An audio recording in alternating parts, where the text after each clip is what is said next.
നൈജീരിയയിലെ ഔച്ചി കത്തോലിക്ക രൂപതയിലെ ഇടവക റെക്ടറിയിൽ നിന്ന് ഫാദർ ഫിലിപ്പ് എക്വേലിയെയും ഒരു വൈദികാർത്ഥിയെയും അക്രമികൾ തട്ടിക്കൊണ്ടുപോയി.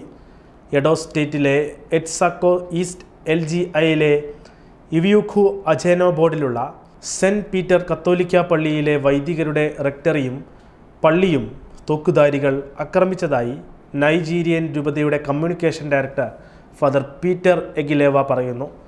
റെക്ടറിയിലെയും പള്ളിയിലെയും വാതിലുകളും ജനലുകളും അക്രമികൾ വെടിവെച്ച് തകർത്തു.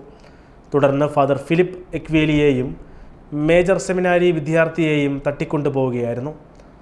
അക്രമികൾ ആയുധങ്ങൾ കാട്ടി ഭീഷണിപ്പെടുത്തിയാണ് അവരെ വനത്തിലേക്ക് കൊണ്ടുപോയത്.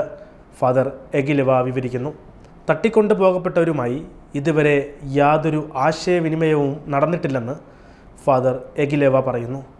തട്ടിക്കൊണ്ടുപോകപ്പെട്ടവർ പരിക്കേൽക്കാതെ മോചിതരാകുന്നതിനായി എല്ലാവരും പ്രാർത്ഥിക്കണമെന്നും അദ്ദേഹം അഭ്യർത്ഥിച്ചു.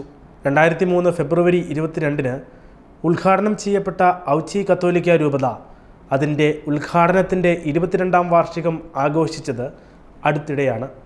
കഴിഞ്ഞ 5 വർഷത്തിനുള്ളിൽ ഈ രൂപതയിലെ 8ലധികം വൈദികരെ തട്ടിക്കൊണ്ടുപോയിട്ടുണ്ട്. 2022 ഒരാളെ അതിക്രൂരമായി കൊലപ്പെടുത്തിയിട്ടുണ്ടെന്നും ഫാദർ എഗിലേവ പറഞ്ഞു.